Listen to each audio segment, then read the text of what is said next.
Halo kawan Sound and Machine, saya Jufikri Ahmad. Sekarang lagi di showroom pertamanya GWM yang berada di Pondok Indah Mall 1. Dan GWM ini di showroom pertamanya mulai jual dua lini SUV, yaitu Haval H6 dan Tank 500. Nah, di video ini kita mau bahas salah satu dari SUV ini, yaitu Tank 500, dan ini dia 7 fakta menariknya. Tank 500 ini pertama diperkenalkan di Indonesia waktu pameran Gias 2023, kemudian baru buka harga itu dari pameran BCA Expo Versary 2024. Tank 500 ini atau Tank 500 ini adalah sebuah SUV yang difokuskan dengan kenyamanan, tapi dia punya kemampuan off-road yang proper. Dan Tank 500 ini atau Tank 500 ini dia sasisnya body on frame atau leather frame yang membuat dia punya kapabilitas lebih di medan off-road. Jadi seperti ini eksteriornya. Eksteriornya Tank 500 ini dia wajahnya tuh kayak SUV Amerika ya. Dan SUV Amerika yang begini-begini tuh ya tipikal lah. Jadi ini untuk bagian depannya Tank 500. Sekarang kita mau lihat bagian sampingnya. Kalau kita lihat tadi bagian depannya Tank 500 itu punya wajah yang tipikal SUV Amerika. Sementara kalau kita lihat bagian samping ini lebih ke SUV Jepang ya, modelannya Nissan Patrol atau Toyota Land Cruiser.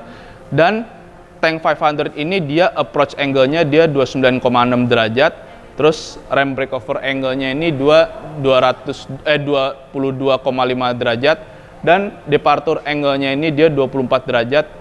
Dan ground clearance itu dia sekitar 224 mm, yang artinya dari eksterior seperti ini bisa dibilang memadai lah untuk melewatin berbagai medan off-road.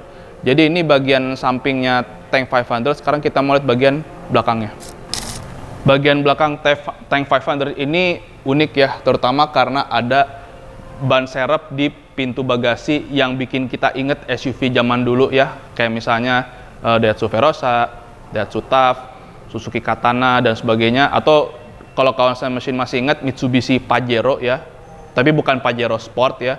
Mitsubishi Pajero dia kan berada di level yang bisa dibilang premium, tapi dia ada ban serep di pintu bagasi. Sekarang ini ban serep di pintu bagasi itu udah nggak begitu banyak lah. Paling banter SUV yang memang legend ya, seperti misalnya Suzuki Jimny, Land Rover Defender, terus Mercedes-Benz G-Class, terus Ford Bronco, dan Jeep Wrangler. Nah, SUV ini termasuk yang legendaris ya, dari dulu sampai sekarang ada, dan ban serep di pintu bagasi ini yang dipertahankan supaya ada, kira-kira supaya ada ciri khasnya lah. Nah, di Tank 500 ini ada pintu ban serep di bagasi yang bikin dia tampilannya unik sekaligus ada kesan retro, bikin inget SUV zaman dulu.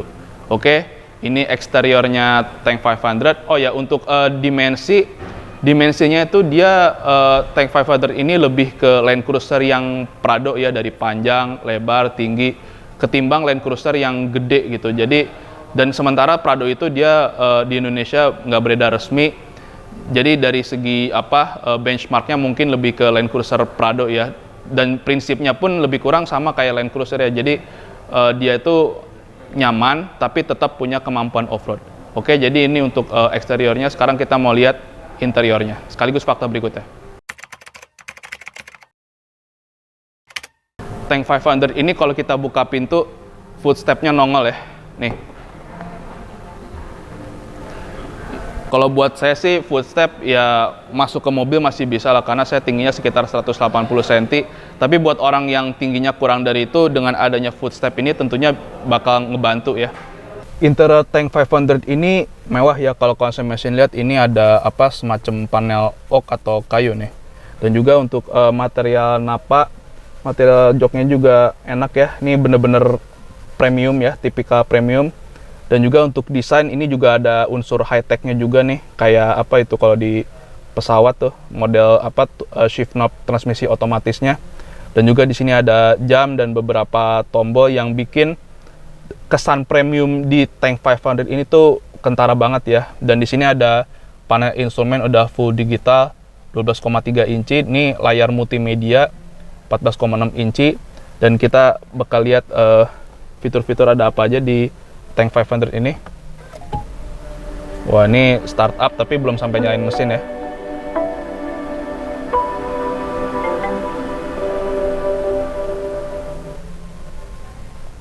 Nah, ini layar multimedia tampilannya begini. Ini panel instrumen, kita bisa lihat apa di kaki-kakinya, dan juga pitch angle, roll angle-nya.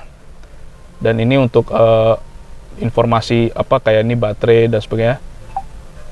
Ini ada fitur-fitur mobil ya. Di sini juga ada banyak fitur yang mungkin lebih detailnya dibahas di fakta berikutnya kali ya. Dan di sini juga ada fitur 4x4. Ini udah kayak aplikasi HP aja ya dari segi tampilannya. Ya mungkin ini nanti dibahas di fakta berikutnya aja, karena ini kan kaitannya dengan performa off-road. Oke, jadi seperti ini tampilannya udah kayak apa smartphone kali ya. Jadi bahkan 4x4 aja kayak begini gitu, kayak ada aplikasinya gitu, padahal ya bagian dari fitur. Oh, ini buat ngelihat baterainya ya. Ini ya buat mengukur rata-ratanya berapa.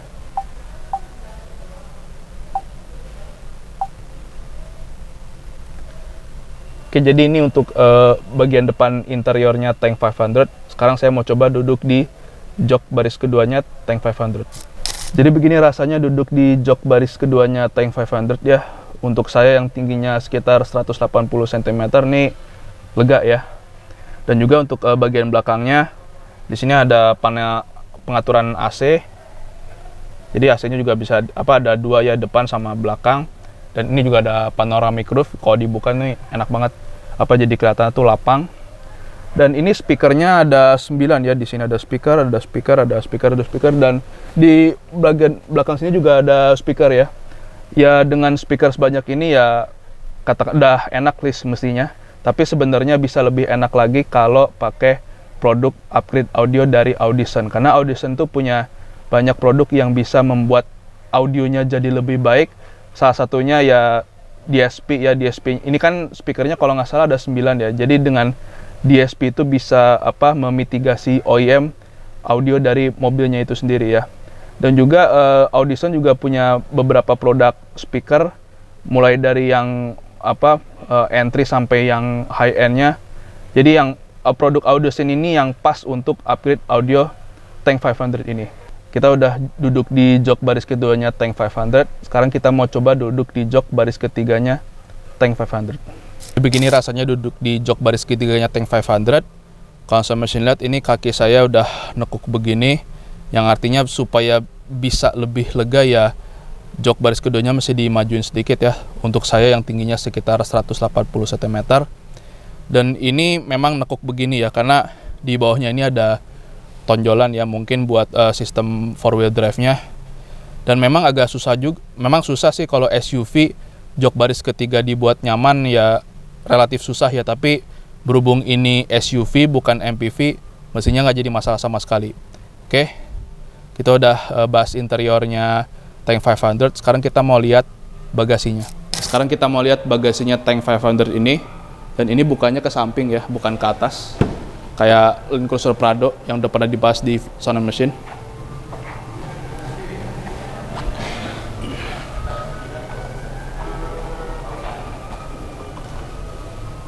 Jadi ini bagasinya Tank 500 ya. Bagasi dengan jok baris ketiga berdiri ya. Bagasinya relatif kecil, dan seberapa gedenya saya coba pakai tas saya. Agak ngepas sih ya dengan jok baris ketiga berdiri.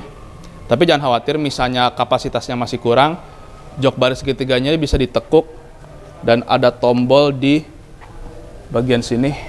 Ini tombolnya. Ini buat mundur.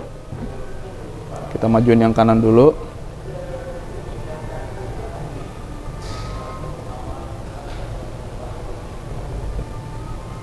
Oke. Jadi seperti ini kapasitas bagasi Tank 500 kalau jok baris ketiganya turun semua. Jadi bagasinya dia lebih luas kalau dibandingin jok baris ketiganya tegak. Dan kira-kira segini luasnya. Jadi kalau mau lebih luas bagasinya ya harus ditekuk jok baris ketiganya ya. Dan Untuk nukuk jok baris ketiganya ini ada tombol ya di sisi kiri dan juga di sisi kanan, tapi di depannya juga ada tombol buat negakin kursi jok baris ketiga atau nuruninnya. Jadi ini lebih kurang kayak Land Cruiser Prado ya, karena Land Cruiser Prado juga ada fitur untuk ngelipet jok baris ketiga pakai tombol. Dan juga di bawah kompartemen ini ada buat tools ya. Di sini ada ruang space lagi. Dan kalau kita buka lagi,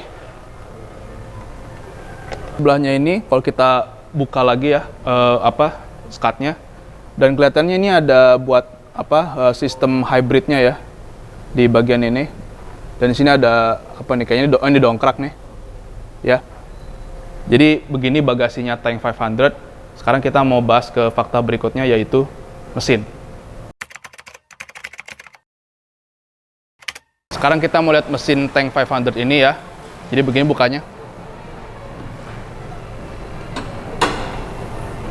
Kap mesinnya udah pakai shock ya, tipikal mobil Eropa pada umumnya. Jadi ini mesin Tank 500. Mungkin konsumen mesin berasumsi mobil segede gini mah mestinya diesel atau apalah. Bukan, ini mesin bensin. CC-nya pun 2000 cc. Tapi dia turbo dan itu ada motor listriknya. Nah, mesin ini tuh dia tenaganya 346 PS dan torsinya ini yang menarik 648 Nm. Jadi meskipun dia 2000 cc 4 silinder, tapi torsinya itu 648 Nm yang artinya dari segi torsinya tuh gede banget gitu. Jadi ini yang bikin mesinnya tuh memadai untuk mendorong bodi mobil yang segitu gedenya Tank 500. Nah, mesin ini disalurkan ke transmisi otomatis 9 percepatan dan disalurkan ke semua roda. Jadi mobil ini tuh 4-wheel drive ya. Dan untuk 4-wheel drive dan juga fitur off-road nanti yang bakal kita bahas di fakta berikutnya. Sekarang kita mau bahas fitur off-road yang ada di Tank 500 ini. Jadi ini nggak pakai mekanik-mekanik gitu ya. Ini di sini ada tombol nih, ada tombol buat 4-wheel drive-nya. Jadi bukan yang model tuas atau apa yang biasa ada di mobil yang memang dibuat untuk off-road. Jadi untuk sistem off-roadnya ini dia udah pakai tombol-tombol ya, terutama untuk 4L, terus sistem 4x4-nya. Tapi ada juga di layar multimedia ini. Oke, langsung mesin lihat di sini ada tekanan ban ya. Terus ini tekanan ban sebenarnya bukan buat off-road ya, buat di luar off-road juga berguna ya. Minimal kita tahu bannya udah seberapa. Terus di sini ada buat ngelihat sekitar. Kalau di medan off-road ini penting ya, karena kan kalau udah ngelewatin medan off-road tuh blind spot tuh suka jadi persoalan. Jadi ini fitur ini tuh penting ya buat ngelihat di sekitar mobil itu ada apa. Ini ada apa? Ini yang tadi tuh mode clear chassis ya. Jadi kita bisa lihat di bawah mobil itu ada apa. Ini mode clear chassis-nya dimatiin, jadi bentuknya solid. Di sini juga bisa ngedeteksi ini pintu kebuka ya. Dan juga kita bisa lihat di sekeliling mobil ini ada apa. Ada fitur kamera 360. Ini berguna buat off-road maupun di luar off-road. Terus di sini ada mode expert. Di sini ada 4WD 2H, 4H, 4A, 4H. Terus ada drive mode-nya, ada gentle, ada comfort, ada radical. Terus di sini ada apa? Stability control-nya juga bisa diatur di sini.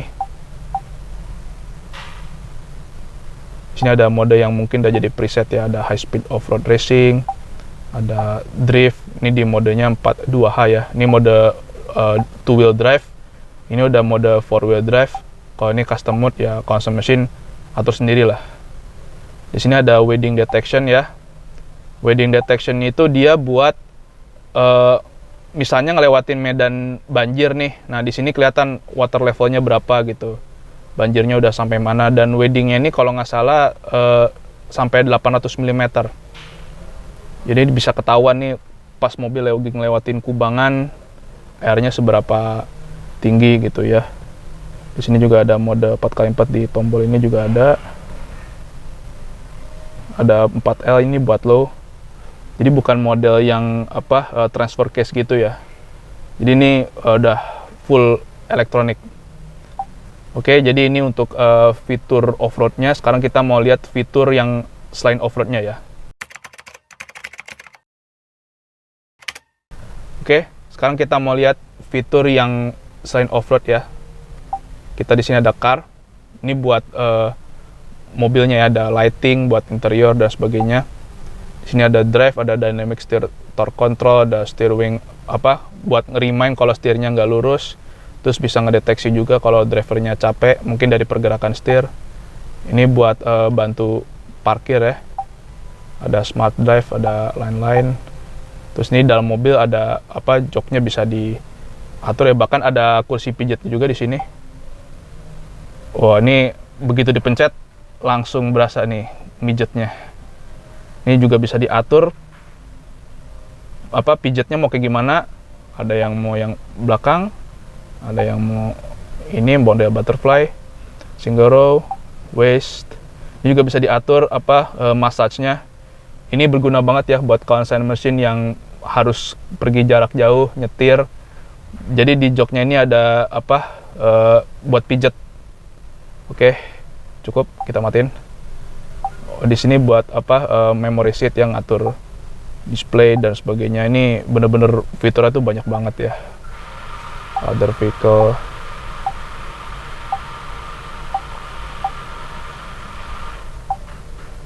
Wah, ini bener-bener. Oh, di sini ada buat connectivity lah. Oke, jadi ini mobil yang punya banyak banget fiturnya. Jadi tipikal mobil China akhir-akhir ini ya, karena China itu selain harga, fitur itu juga yang jadi keunggulannya ya, karena dia punya banyak fitur kalau dibandingin sama kompetitornya. Dan itu belum bahas driving ADAS-nya ya. Kalau udah bahas ADAS itu bisa lebih panjang lagi lah. Dan intinya mobil ini tuh ya mewah dan ada banyak fitur juga gitu loh. Jadi bisa bersaing lah dengan para kompetitornya. Oke, selesai bahas fitur, sekarang kita mau ke fakta yang terakhir, yaitu harganya.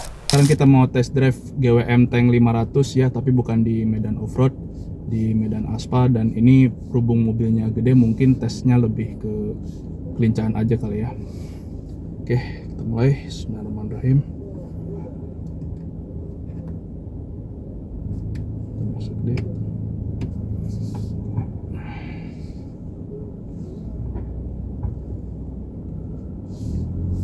Nyerek mah.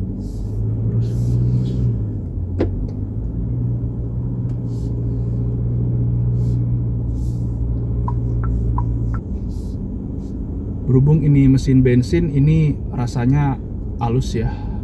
Mungkin kalian ekspektasi mobil segede gini mesinnya diesel, tapi ini mesinnya bensin. Dan juga meskipun bodinya gede, tapi ini cukup berasa ringan ya. Dan juga jangan khawatir, di sini ada kamera 360 yang bisa membantu kalian untuk memposisikan kendaraan ini. Meskipun ini mesin bensin, tapi terasa ringan. Mungkin karena ada sistem hybridnya juga yang membuat mobil ini tuh terasa ringan pada saat digas. Dan jangan lupa ini bobotnya termasuk gede. Meskipun bobotnya gede, GWM atau GWM Tank 500 ini juga masih terasa lincah ya. Udah kayak mobil berukuran kecil, padahal ini ukurannya gede banget. Kalau dari posisi mengemudi saya, GWM atau GWM Tank 500 ini cukup visibilitasnya cukup baik ya. Bahkan saya pun masih bisa ngeliat kap mesin dengan jelas. Dan kalau udah bisa ngeliat kap mesin dengan jelas tuh ngebantu banget ya buat melihat di depan ada apa, seberapa dekat gitu. Dan juga pada saat muter balik begini, rasanya tuh ringan, bener-bener nggak begitu berasa kayak mobil gede. Ini kalau ngetes ngegas diputar lagi kali ya? Iya. Oke, sekarang kita mau coba becek-becek atau ya narik-narik dikit lah. Kayak gimana sih tarikannya GWM Tank 500 dengan bodi segede gini dan mesinnya bensin. Sekali lagi ini mesinnya bensin ya, bukan diesel. Oke, dari berhenti. 1, 2, 3.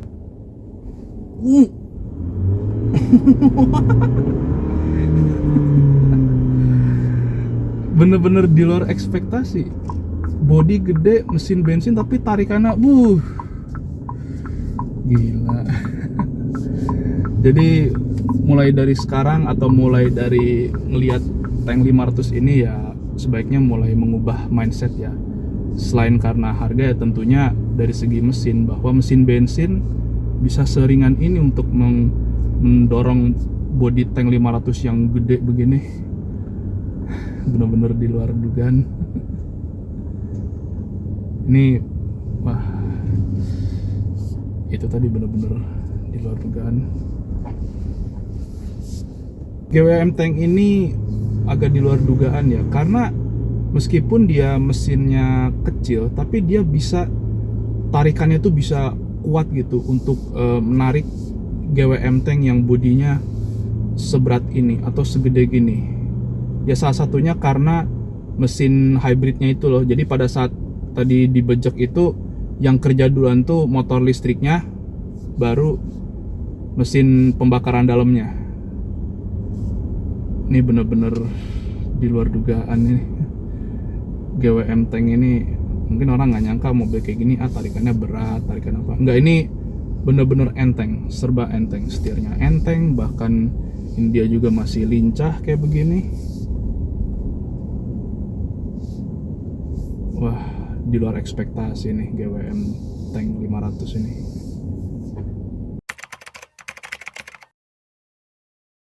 Oke, kita udah sampai ke penghujung pembahasan 7 fakta dari tank 500 ini ya, yaitu harga. Nah, harga ini nggak kalah menarik dengan yang lain-lain dan bisa dibilang di luar nalar juga gitu. Harganya tank 500 ini 1,196 miliar. Nah, dengan harga segitu untuk ukuran mobil China, menurut mindset orang pada umumnya bisa jadi begini. Mobil China tapi harganya udah tembus 1 M aja gitu loh. Dan harga 1,196 miliar ini dia tuh sedikit lebih mahal dari Hyundai Palisade ya, yang udah all-wheel drive, tapi dengan kemampuan off-road yang lebih komprehensif dan juga lebih nyaman. Ya pokoknya harga sedikit lebih mahal tapi udah banyak yang bisa didapat gitu. Dan dengan harga 1 miliaran ini, kalau untuk ukuran mobil China mungkin berasa mahal ya. Tapi kalau kita bandingin misalnya sama Land Cruiser Prado yang mungkin belum dijual di Indonesia, atau bandingin sama Land Cruiser yang off-roadnya proper tapi dia tetap nyaman, dia ini hitungannya murah. Bahkan ini bisa bener-bener mengkombinasikan nyamannya Land Cruiser yang comfort oriented tapi dimensinya lebih ke Prado ya. Artinya dia bener-bener bisa mengimbangkan antara kenyamanan dan juga kelincahan, karena ini dimensinya nggak segede Toyota Land Cruiser yang comfort oriented, Land Cruiser 300 maksud saya. Oke, sekian untuk video kali ini, semoga bermanfaat. Gimana nih kawan Solution Machine? SUV China harganya 1 miliaran dan bisa jadi ini udah mobil China yang paling mahal di Indonesia. Gimana menurut kawan Solution Machine? Apapun pendapatnya tulis aja di kolom komentar. Seperti biasa, jangan lupa diklik like, subscribe channel YouTube soundmachine.com. Kalau kawan Sound Machine punya komentar, pertanyaan atau apapun itu, tulis aja di kolom komentar. Jangan lupa di follow juga akun Instagram dan TikTok soundmachine.com, di like juga akun Facebook soundmachine.com, dan ikuti terus website soundmachine.com untuk informasi otomotif terkini.